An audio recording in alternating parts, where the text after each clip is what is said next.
Hey everyone, it's Ashley from Back to Our Roots. If I seem like I'm yelling, I am kind of, sort of, because for some reason when I'm recording these videos, it picks up very, very quietly. So, um, and I want to make a claimer first and foremost. These videos are not for children. They are not intended for children. They are intended for free thinking adults. That is 18 and older. So, with that, if you are a child, I recommend getting off and getting your mom and dad. Today we're gonna talk about food topic in the area of preparedness. There's a lot to talk about. If I'm looking down on my paper, that's because I'm looking at my notes. So, there is a lot to talk about. I am gonna go fast because I don't want to make this video too long. It's probably gonna be about 15 minutes, give or take. So let's just jump right in, okay? On the topic of food, we're going to be talking about garden, greenhouse, preserving, storing, pantry, cooking, cleaning, processing, and seed saving. Okay? So, in your garden, do you know how big you want your garden? Do you know how big you need? Do you know what you want to grow? Do you have the tools? And if you have the tools, do you know how to work them? Rototilling, the shovel, the hoe, a rake, a tractor. Um, what kind of garden are you going to have? Are you going to have raised beds or are you going to have a greenhouse? How are you going to water it? Are you going to have a hose, drip irrigation? Are you going to just expect the rain to take care of it? If you have a garden that's the size of an acre or a quarter acre, you can't just take a hose out there. So, are you going to water with buckets? Many things you got to think about. How are you going to keep pests and rodents out of it? Are you going to get certain flowers? For example, marigolds deter rabbits and deer. They can't stand it. Are you going to get fencing to go over top and around so deer and other rabbits and other critters can stay out? For your pest, are you going to put certain herbs in there, like mint that certain animals can't stand, or certain rodents? And then when you go to, excuse me, my nose got itchy. Are you going to put, you got to be careful what you put next to each other because certain vegetables and fruits and herbs don't like each other. Like, for example, you cannot put potatoes and onions next to each other. You cannot put, and I usually know this, but because I'm on a time constraint, my mind's going blank. But you need to research all of that. And another thing, when you have a garden, you need to grow your food for several years in 1 year.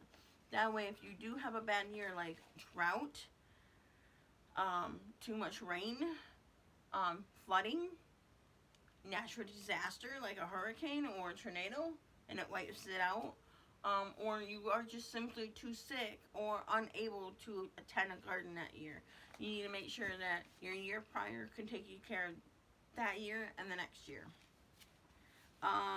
Or it snowed early, or what have you, or too hot. There's a lot of things that can mess up.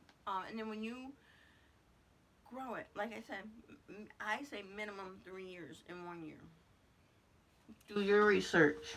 By the way, everything I say, just do your research. I'm not an expert. I won't claim to be one on this topic. Um, let's talk about greenhouses. If you decide to have a greenhouse, what kind of greenhouse are you going to have? Are you going to have the plastic greenhouses? Or are you going to have the glass greenhouses? How big are you going to have your greenhouses? How tall? How many greenhouses? Are they going to be pre-made? Are you going to buy them already made? Are you going to make them yourself? You need to worry about temperature control. By the way, sidebar, if I speak a little funny, I'm actually 93% deaf. I don't talk like a normal person talks. I did 13 years of mirror therapy, so bear with me, okay? And I will be getting closed caption on these videos. Let me just figure out how. You need to keep your temperature control okay in there. You can't have it too hot, and you cannot have it cold. You need to have light control. Make sure the sun can get in, or you're going to use artificial lights. Water control. How are you going to have things watered? Are you going to do it yourself with hoses? Are you going to do drip irrigation? Are you going to have it open up, the greenhouse open up to where the rain can come in? Are you going to do it with buckets? So on. And pest and rodent control, same thing. Don't think you can't have pest control in an enclosed environment. You can still get spider mites. You can get spiders. You can get mosquitoes. You can get ants. You can get a mouse still. How are you going to take care of these things? So, and keep them out. Let's go back up to preserving. Canning. Do you know how to can? Do you have a canner? And by the way, with everything I say, 1 is none, 2 is 1. Dehydrating. Do you have a dehydrator? Do you have an Excalibur? Do you have a Nesco?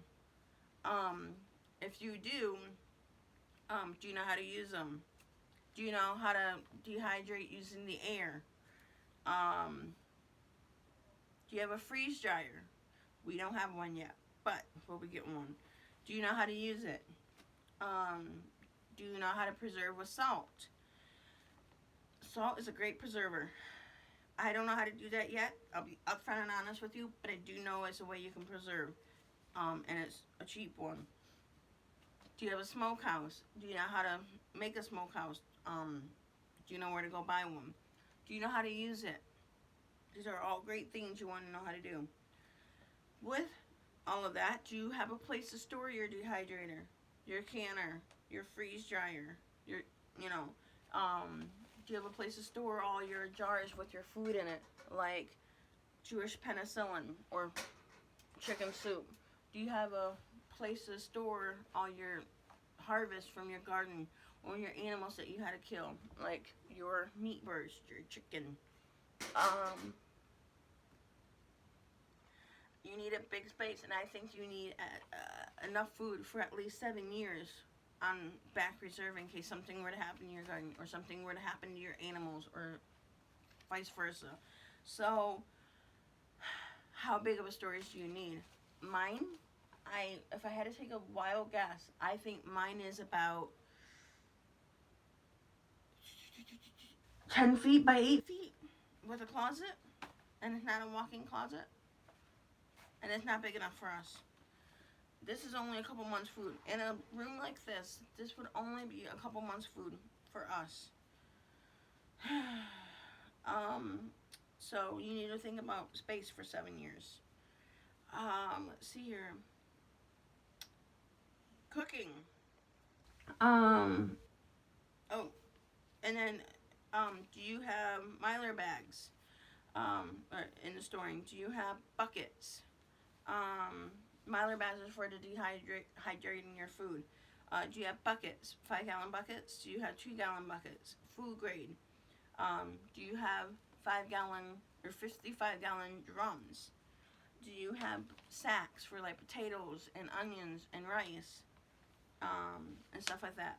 So in your pantry, you need to make sure you have adequate space. You need to make sure you have adequate ventilation. You need to make sure the humidity is under control. You need to make sure your temperature is under control. You don't want it too hot or too cold in here. You need to make sure you have light control. You don't want light piercing through your jars or piercing through your Mylar bags. You want to keep everything in a cool, dark, dry place. Temperature control, and we talked about light and dark control. Okay, for cooking, do you have a wood stove? Do you have a gas stove? Do you have an electric stove? Can you cook open fire, like a campfire?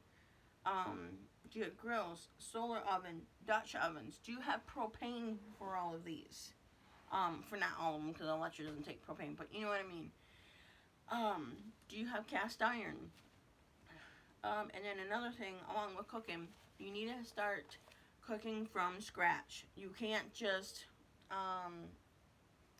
you guys got to start getting away from boxed food. Learn how to cook everything yourself, completely from scratch. Don't open a box, don't nothing. Make your own bread, make your own pasta, make your own whatever dish. If you can grow rice in your area, I recommend doing it. But yeah, learn. It'll be healthier for you. It'll be cheaper for you. And when the war comes, or SHTF comes, or she has your job loss, whatever, you need to know how to cook your own food. If you don't know how to do it, get some recipe books. Get some. Ball Book has for canning has great recipes in it. Meals in a jar books. Meals in a bag books are great. You could get watch videos on YouTube. Needy Homesteader, Sutton's Days, Big Family Homestead.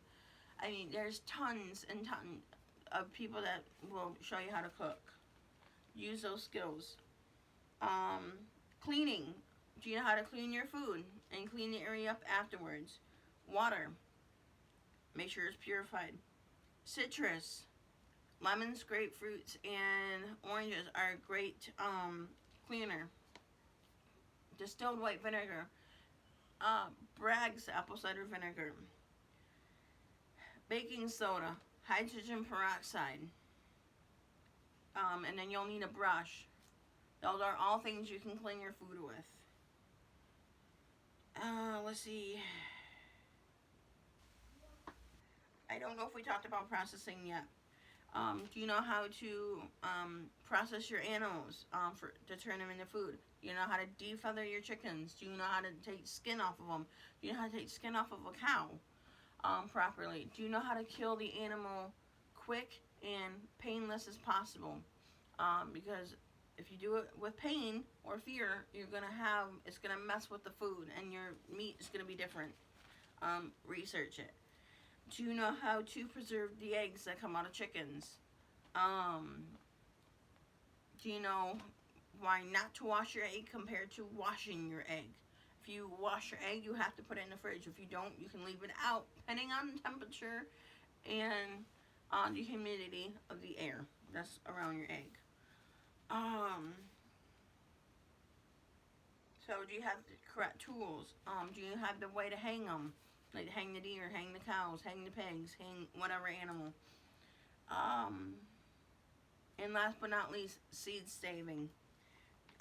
You need to learn how to save your seeds. You're not going to just be able to, go buy seeds. That might not be a possibility. So you need to learn how to save your seeds from the food you are growing. How to prevent pre-germination or sprouting. You'll need towels, you'll need cups, and you'll need other tools. And then you'll need to know how to store your seeds. So, with all of this, I hope it was very informative. I know it was kind of fast, but we went over a lot of stuff in a very long time. And this list is not an exhaustive list. This is not everything. This is just some things to think about. Talk to your husband. Talk to an adult mother. Talk to your adult children, because this is not intended for 18 years and younger. These are very real, hard topics to talk about. So, yes, so when you are thinking about having your homestead, or if you're in an apartment, or if you are renting, you need to think about these things. So, with all of that, I'm Ashley from Back to Our Roots, and I'll be signing off. See you in the next video. Take care.